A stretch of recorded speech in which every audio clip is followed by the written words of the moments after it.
রেফুলারটা কতদিন ধরে? 30 বছর ধরে। প্রথমে এটা ছোট ছিল না? ব্যথা নাই তো, ব্যথা লাগছে না, ব্যথা নাই আর কি আছে আস্তে আস্তে ওনার এই ফুলটা গত 30 বছর ধরে, প্রথম দিকে এটা অনেক ছোট ছিল, সেটা আস্তে আস্তে বড় হচ্ছে। উনি ভাবছিল যে হচ্ছে এটা কবিরাজে বা ঝাড় ফুকের মাধ্যমে চলে আসবে, সেজন্য উনি চিকিৎসা দেন।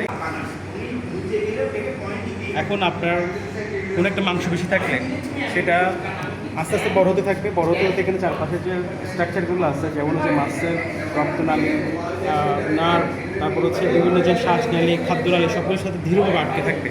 ফলে অপারেশন করার সময় এখানে অনেক গুরুত্বপূর্ণ স্টেজটা কাটা যাবে।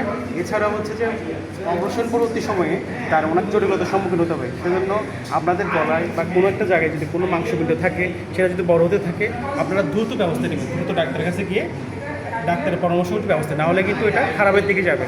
আর একটা জিনিস যদি অনেক দিন থাকে, যেটা আস্তে আস্তে বড় হতে থাকে, সেটা একসময় ক্যান্সার রূপান্তরিত হয়। সেজন্য এখন থেকে সচেতন হন, বসে থাকবেন না। বসে থাকলে কিন্তু ভবিষ্যতে অনেক সমস্যার সম্মুখীন হতে পারেন। ধন্যবাদ।